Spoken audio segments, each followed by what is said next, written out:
Y recuerden lo que ya les he dicho, eso que no se puede hacer con los almuerzos, tampoco se puede hacer con libros de esta clase, como el Capital. Eso es ir estudiando diariamente, así sea media hora, una hora, y no tratar de estudiar 7 horas el domingo. Eso es como dejar de almorzar durante toda la semana y el domingo meterse 7 almuerzos. Es un absurdo. O sea, se requiere tiempo de asimilación. Una materia como esta requiere tiempo de maduración, de asimilación.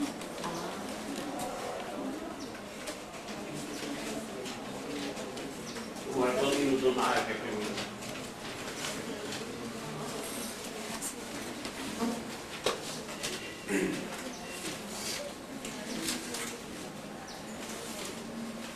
que no dejen para el domingo clavarse su almuerzo. Una horita diaria.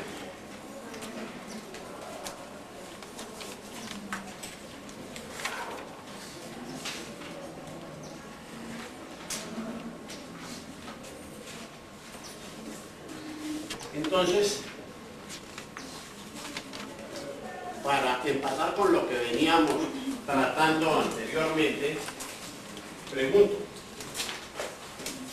o sea, del parágrafo primero, ¿cuál es la incongruencia cuantitativa de la forma precio?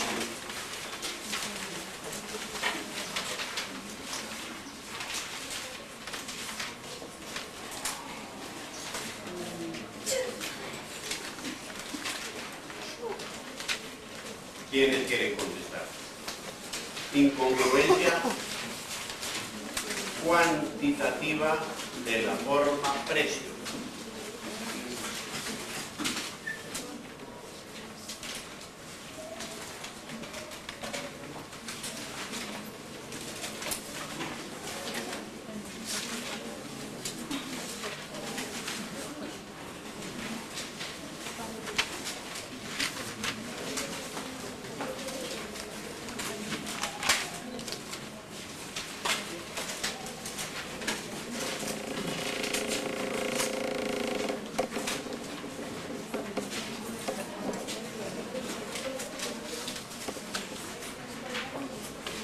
¿Qué fue exactamente lo último que vimos en el Mercedes? ¿Qué fue exactamente lo último? Solamente, ¿qué fue lo último? Bueno, fue esto de trabajo. La función está cambiando el nombre monetario, dólar mexicano. Bien. Entonces recuerden ustedes.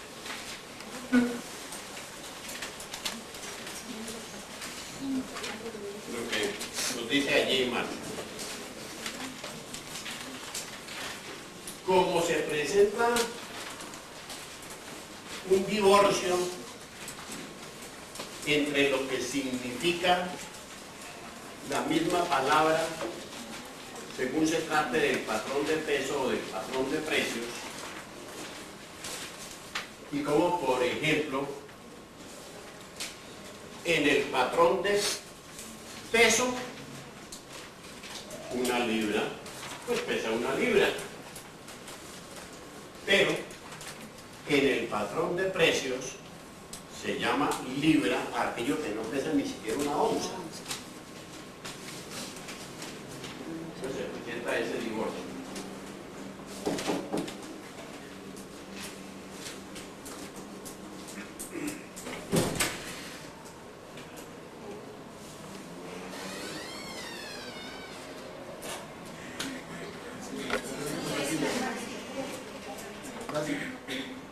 Les pido el favor de que no me lleguen tarde a interrumpirme la clase.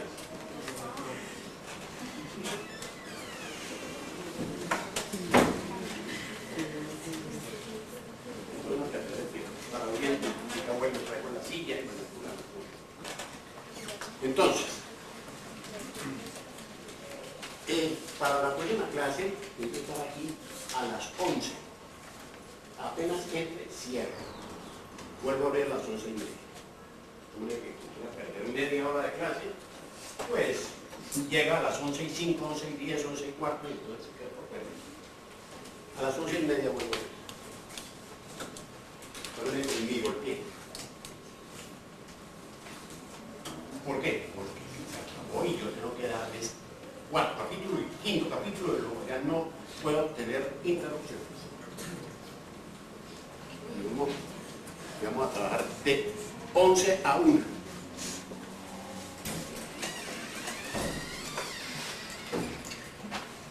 O sea, no es por molestarnos, sino porque lo exige la premura del tiempo.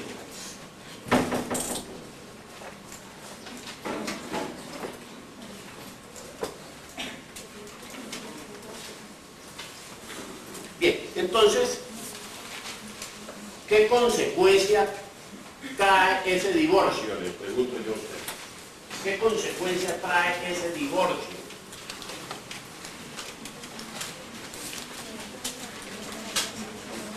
¿Quién quiere contestar? A ver, Carola.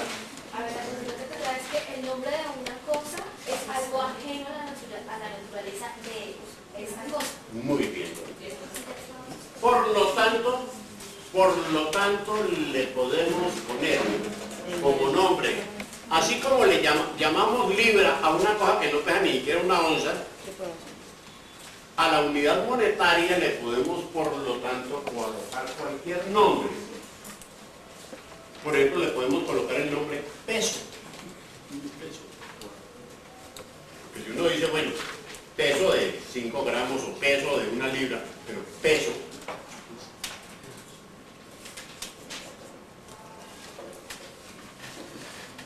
Y le podemos poner a la unidad monetaria cualquier nombre, le podemos poner bolívar, le podemos poner sucre, le podemos poner margarita, le podemos poner mariposa, le podemos colocar el nombre de ardilla.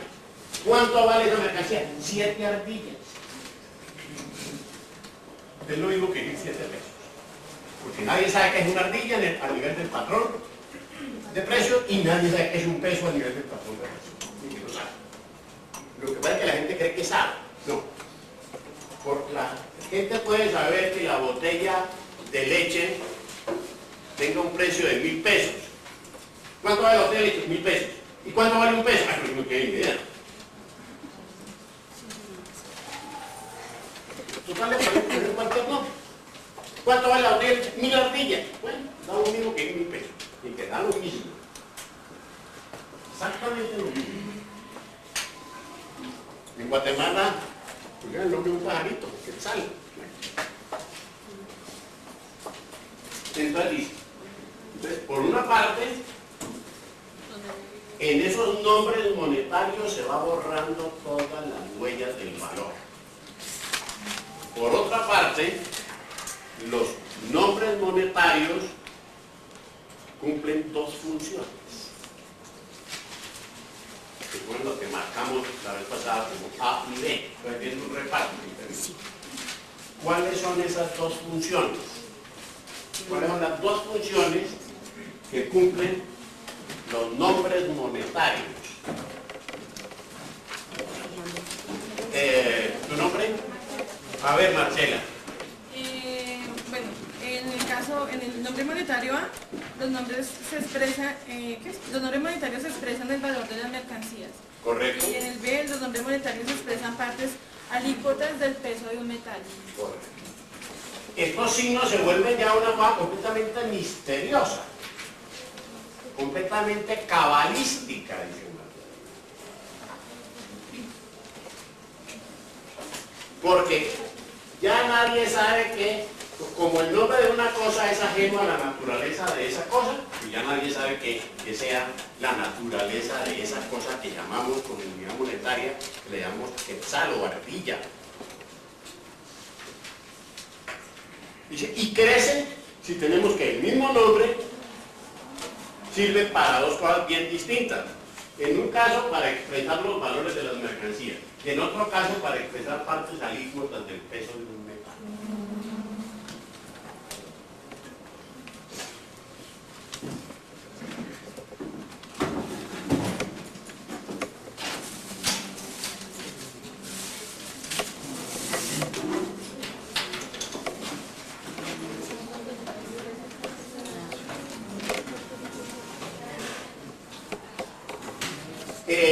Vamos a hacer una breve explicación. Nadie contestó lo de la incongruencia cuantitativa, entonces voy a explicarla brevemente. Tomamos un quintal de trigo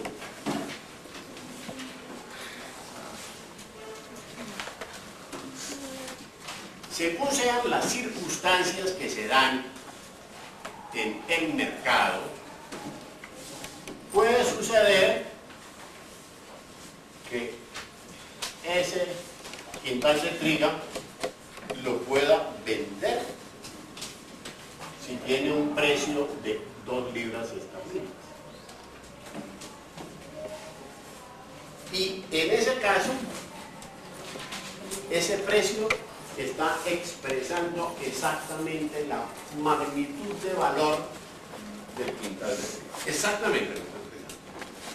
Pero puede suceder que las circunstancias del mercado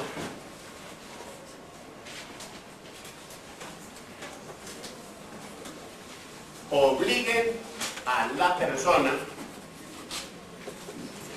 o bien que la obliguen a vender su trigo por debajo de su valor, o que le permitan venderlo por encima de su valor.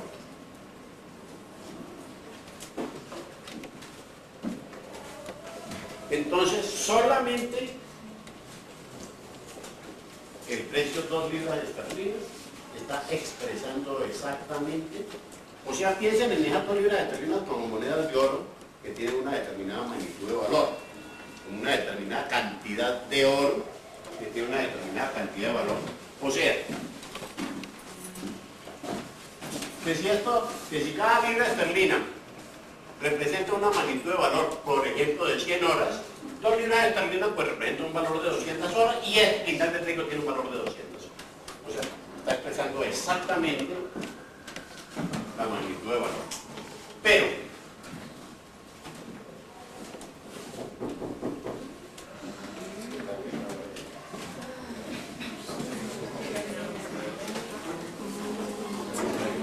entonces,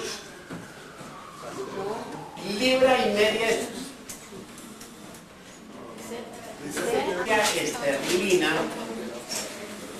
tiene qué magnitud de valor dentro del ejemplo que acabo de darles hace un minuto. Libra y media esterlina tendrá qué magnitud de valor. Nelson, Carola,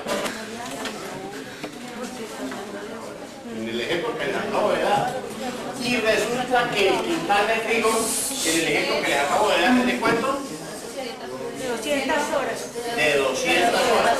Luego, este precio no expresa exactamente esta magnitud de valor.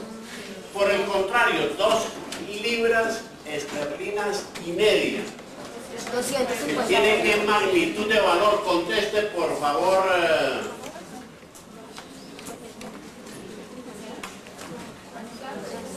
Amanda.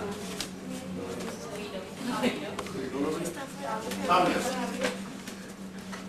Leonardo. Andrea. 250. 250 horas. Esto tiene una magnitud de valor de 250 horas. 2 libras esterlinas y media sirven para expresar un valor de 250 horas y esto no tiene un valor de 200.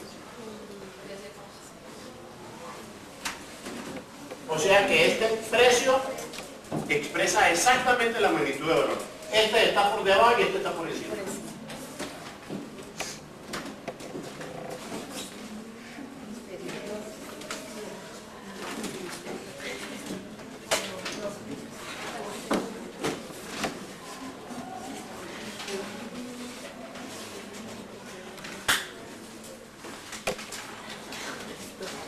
Eso mismo,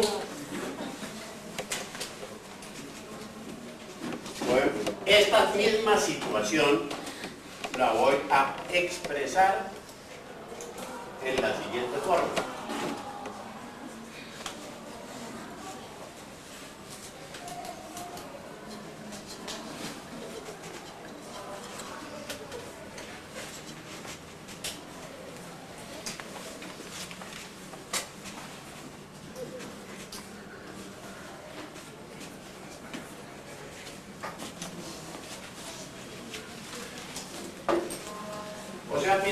en un péndulo. Entonces aquí tenemos 2 libras de esterlina. O sea, el movimiento pendular coincide exactamente con el valor que está representado por esa línea roja. O sea, el precio coincide exactamente con el valor.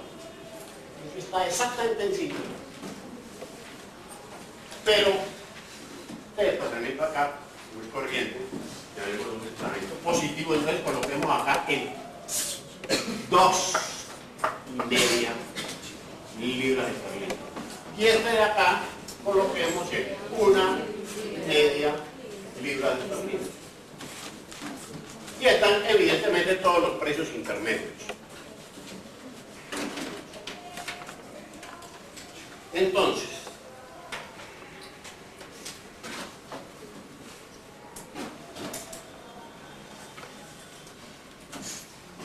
vamos a colocarlo siempre en la misma posición. O sea, OF y D. O sea, oferta y demanda. Acá lo mismo. Primero OF y luego D. Si voy a preguntar esto, me mantienen ese orden. Y acá lo mismo. OF, oferta, D.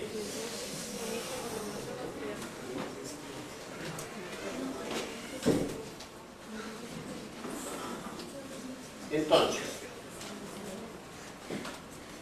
si aquí el precio coincide con el valor, vamos a decir que la oferta y la demanda se equilibran, son iguales. O sea, fíjense ustedes que esto no está dependiendo de problemas de magnitud de valor. Esas fluctuaciones no dependen de problemas de magnitud de valor. Les pongo un ejemplo. Tomamos unas mercancías que ya están producidas y por lo tanto su magnitud de valor depende del tiempo de trabajo socialmente necesario que se requiere para su producción. Para facilitar, supongamos que esas mercancías son naranjas de primera calidad. En tal magnitud. O sigamos con el trigo. Entonces se produce toda la cosecha de trigo aquí en Colombia. Pero se plantea un problema de distribuir ese trigo. Entonces vamos a suponer que aquí a Bogotá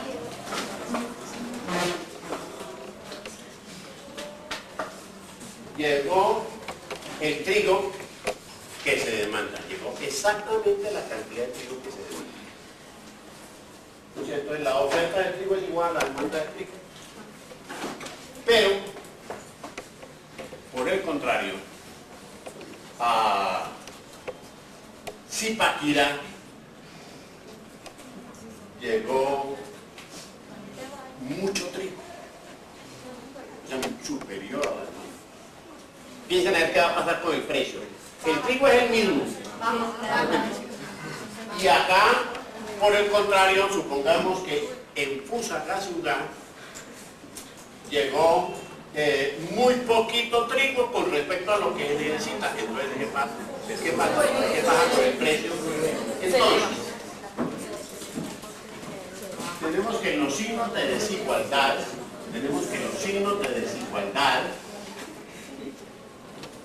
o sea, si no es igual, tenemos oeste, oeste.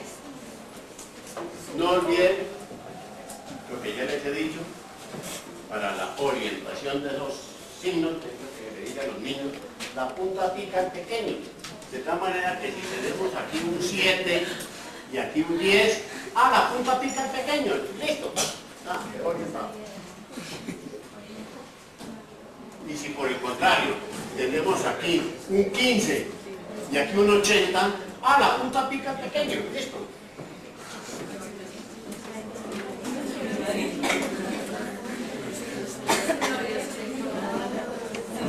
Entonces, de acuerdo a eso, ustedes me van el signo de desigualdad, vamos a colocarlo ahí, aquí es igual. Y ustedes me van a colocar cuál es el signo de desigualdad que corresponde aquí para que el precio esté por encima del valor. Y cuál es el signo de desigualdad que se debe colocar aquí para que el precio esté por debajo del valor. Entonces, rápidamente ya por contesta por favor, Oscar. ¿Cómo debe ser mayor que demanda? la oferta? Entonces la punta fiscal. Ahora, si la oferta es pequeña y la demanda es muy grande, entonces claro, los precios suben.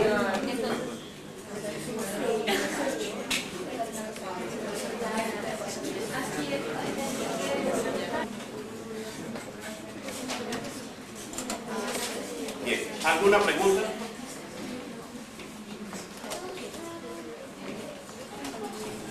Entonces, pregunto por no dejar.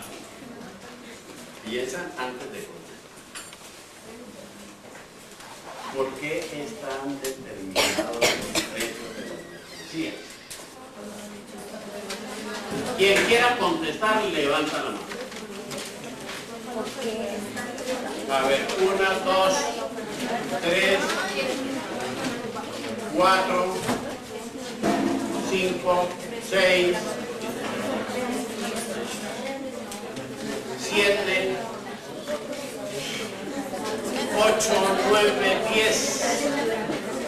A ver, tu nombre. La magnitud de valor por la oferta y la demanda. Correcto, de acuerdo a lo que hemos dicho. En primer lugar, por la magnitud de valor. De tal manera que se equivoca en materia grave quien dice que los precios están determinados por la oferta y la demanda. Están determinados por la oferta y la demanda. En primer lugar, por la magnitud de valor. Dada la magnitud de valor, entonces ahí sí viene a jugar oferta y demanda. Porque aquí se equilibran la oferta y la demanda. Son dos fuerzas iguales que se anulan entre sí, digámoslo así. Entonces, según esto, está aquí que aquí el precio está determinado por la magnitud de valor.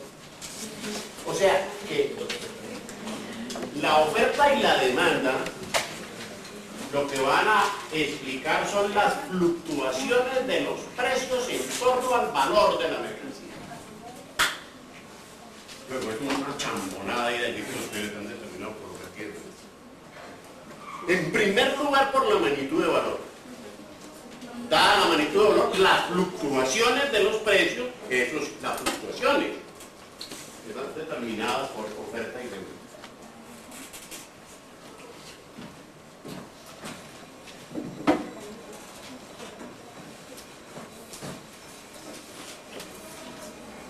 Eso mismo lo voy a representar en otra forma. Voy a verlo en distintas formas.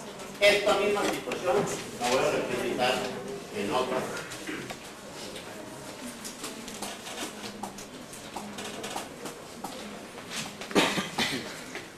Vamos a representar en esa, mediante esa línea roja, valor. Y voy a representar mediante la línea punteada una línea de tipo sinusoidal. Esas líneas sinusoidales las llaman así por la función seno, que tienen la forma de la función seno.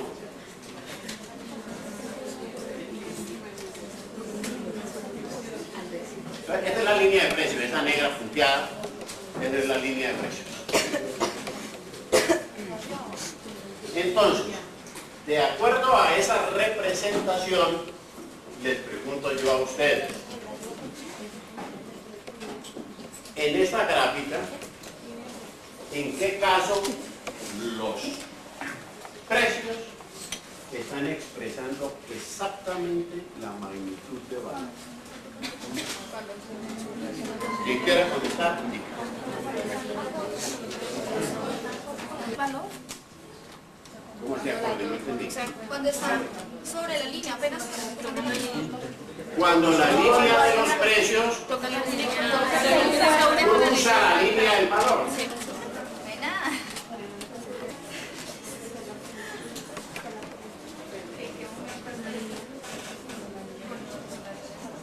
Y aquí tenemos los otros precios. Por ejemplo, este es un precio. Este es otro precio. Este es otro precio. Este es otro precio. Y así sucesivamente. Aquí precios por encima, acá precios por debajo. Entonces, les pregunto yo a ustedes, ¿qué es lo más general? ¿Que el precio sea una expresión exacta de la magnitud de valor o que no lo sea? Lo normal es que no lo sea. Lo normal es que el precio no esté expresando exactamente la magnitud de valor. Eso es lo normal.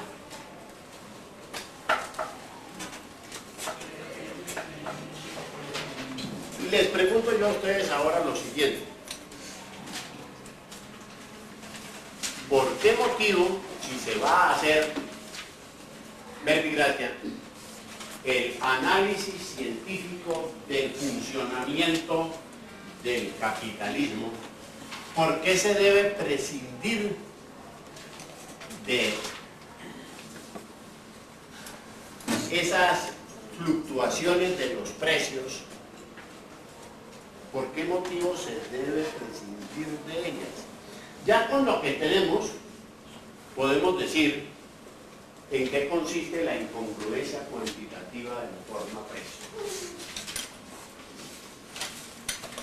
Pero entonces comencemos por repasar algo que ya todo el mundo sabe. ¿Qué es precio? Óscar.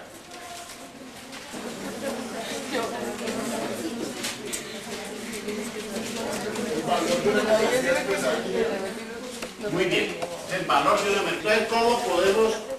Fíjate, ahí lo que estamos marcando es la incongruencia cuantitativa. ¿La incongruencia cuantitativa de qué, Unicarro?